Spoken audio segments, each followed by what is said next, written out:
எல்லாருக்கும் வணக்கம். இன்னைக்கு நம்ம ஒரு சூப்பரான விஷயத்த பத்தி பார்க்க போறோம். அதாவது உங்க பிராண்டோட முக்கிய மதிப்புகளை வரையறுத்து, அதன் மூலமா எப்படி ஒரு சக்தி வாய்ந்த உண்மையான பிராண்ட உருவாக்குறதுன்னு தான் பார்க்க போறோம். உண்மையில சொல்லப் போனா, இது உங்க பிராண்டோட டிஎன்ஏவை உருவாக்குற மாதிரி தான். ஒரு நிமிஷம் யோசிச்சு பாருங்க. உங்க லோகோ, நீங்க விக்கிற பொருள் இது எல்லாத்தையும் தாண்டி உங்க கம்பெனி நிஜமாவே எதுக்காக நிக்குது? இந்த கேள்விக்குள்ள தான் உங்க பிராண்டோட மொத்த அடித்தளமும் இருக்கு. இதுக்கான பதில தான் நாம இன்னைக்கு தேட போறோம். பாருங்க, பிராண்ட் வேல்யூஸ்ங்கிறது வெறும் வார்த்தைங்க கிடையாது. அது உங்க கம்பெனியோட இதய துடுப்பு மாதிரி. நீங்க எடுக்கிற ஒவ்வொரு சின்ன முடிவுல இருந்து நீங்க உருவாக்குற ஒவ்வொரு ப்ராடக்ட் வரைக்கும், ஏன் உங்க கஸ்டமர்ஸ் கிட்ட பேசுற விதம் வரைக்கும் எல்லாத்துக்கும் இதுதான் ஒரு வழிகாட்டியா இருக்கணும். சரி, அப்போ இன்னைக்கு நம்ம என்னென்னலாம் பார்க்க போறோம்னு ஒரு சின்ன ஓவர்வியூ பார்த்திரலாம். முதல்ல இந்த பிராண்ட் வேல்யூஸ் ஏன் இவ்ளோ முக்கியம்னு பார்ப்போம். அப்புறம் உங்களுக்கான வேல்யூஸை எப்படி உருவாக்குறது, அதை எப்படி உங்க கம்பெனி கல்ச்சர்ல கொண்டு வரது, உங்க கஸ்டமர்ஸ் கிட்ட எப்படி சொல்றது, கடைசியா இதெல்லாம் உண்மையா இருக்கான்னு எப்படி டெஸ்ட் பண்றது, இதெல்லாம் தான் படிப்படியா பார்க்க போறோம். சரி, வாங்க முதல் பகுதிக்குள்ள போகலாம். இதுதான் ரொம்ப ரொம்ப முக்கியமான ஸ்டெப். உங்க பிராண்ட் எதுக்காக நிக்குதுங்கிறத வரையறுக்கிற ஒரு செயல்முறை.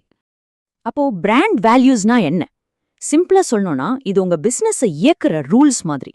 உங்க கம்பெனி எப்படி நடந்துக்கணும், எப்படி மத்தவங்க கிட்ட பேசணும், எப்படி முடிவெடுக்கணும்னு சொல்ற அடிப்படை கொள்கைகள் தான் இது. இங்க பாருங்க, இந்த வேல்யூஸ் எல்லாம் எவ்ளோ பவர்ஃபுல்லா இருக்குன்னு. புதுமைன்னு சும்மா சொல்லாம, நாளைய சவால்களை இன்னைக்கே தீர்க்கறதுக்காக எல்லைகளை தாண்டறதுன்னு சொல்றாங்க. நேர்மைனா யாரும் பார்க்காத போதும் சரியானதை செய்யறது. பாத்தீங்களா? இந்த மாதிரி செயல்பாடா மாத்தும் போதுதான் அந்த வார்த்தைகளுக்கு ஒரு உயிர் வருது. சரி, இந்த வேல்யூஸ வெறும் ஐடியாவா மட்டும் வச்சுக்காம, உங்க டீம்ல இருக்கிற ஒவ்வொருத்தரும் பின்பற்றக்கூடிய நிஜமான நடவடிக்கைகளா மாத்தணும். அது ரொம்ப முக்கியம். அதுக்கு தான் இந்த டேபிள். உங்க ஒவ்வொரு வேல்யூவையும் எடுத்துக்கிட்டு அது உங்க கம்பெனில என்னென்ன மாதிரியான செயல்களா வெளிப்படும் யோசிச்சு எழுதுங்க. உதாரணத்துக்கு நேர்மைனா விலையில வெளிப்படைத்தன்மை, தப்ப ஒப்புக்கிறது, நேர்மையான மார்க்கெட்டிங், இப்படி. இதுதான் உங்க வேல்யூஸ பேப்பர்ல இருந்து நிஜ வாழ்க்கைக்கு கொண்டு வரும். ஓகே, இப்போ உங்க வேல்யூஸ் என்னன்னு நீங்க முடிவு பண்ணிட்டீங்க. அடுத்த ஸ்டெப் என்ன? இது எப்படி உங்க கம்பெனியோட அன்றாட வேலையில உங்க கல்ச்சர்ல ஒரு பகுதியா மாத்துறதுன்னு பார்க்கலாம். இது ரொம்ப ரொம்ப முக்கியமான ஒரு பாயிண்ட். நீங்க சொல்ற வேல்யூஸ் எல்லாம் நிஜமாவே உண்மைன்னு ஆகணும்னா அது முதல்ல உங்க கம்பெனிக்குள்ள நடக்கணும். உங்க ஊழியர்களே அதை நம்பி அதன்படி நடந்துக்கிட்டாதான் உங்க வாடிக்கையாளர்களும் அதை நம்புவாங்க, இல்லையா? அது எப்படி பண்றது? அதுக்கு ஒரு 3 சிம்பிள் ஸ்டெப்ஸ் இருக்கு. ஒன்னு, ஆள் எடுக்கும்போதே உங்க வேல்யூஸோட ஒத்துப்போற ஆட்களா பாத்துடுங்க. ரெண்டாவது, புதுசா சேர்றவங்களுக்கு உங்க வேல்யூஸ பத்தி சொல்லி அதன்படி எப்படி நடந்துக்கணும்னு நல்ல ட்ரைனிங் கொடுங்க. மூணாவது, ரொம்ப முக்கியமானது, லீடர்ஸ் அதாவது தலைவர்கள் இந்த வேல்யூஸ அவங்க ஃபாலோ பண்ணி ஒரு முன்மாதிரியா இருக்கணும். அதை பின்பற்றவங்கள பாராட்டவும் செய்யணும். சரி, இதுவரைக்கும் கம்பெனிக்கு உள்ள என்ன பண்ணணும்னு பார்த்தோம். இப்போ வெளியில, அதாவது உங்க கஸ்டமர்ஸ் கிட்ட உங்க வேல்யூஸ எப்படி கொண்டு போய் சேர்க்கறதுன்னு பார்க்கலாம். அதுவும் தெளிவா, உண்மையா. இங்க ஒரு முக்கியமான விஷயம் இருக்கு. உங்க கஸ்டமர்ஸ் இப்போ உங்கள பத்தி என்ன நினைக்கிறாங்க?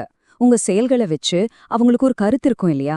அதுக்கும் உங்க வேல்யூஸ் அடிப்படையில அவங்க உங்கள பத்தி என்ன நினைக்கணும்னு நீங்க ஆசைப்படுறீங்கிறதுக்கும் நடுல ஒரு கேப் இருக்கலாம்.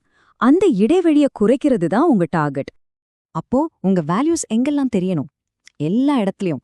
உங்க வெப்சைட், நீங்க போடுற போஸ்ட், உங்க விளம்பரம், ஏன் கஸ்டமர் சர்வீஸ்ல பேசுற சின்ன சின்ன உரையாடல்ல கூட உங்க வேல்யூஸ் வெளிப்படணும். அப்போதான் அது உண்மையானதா இருக்கும்.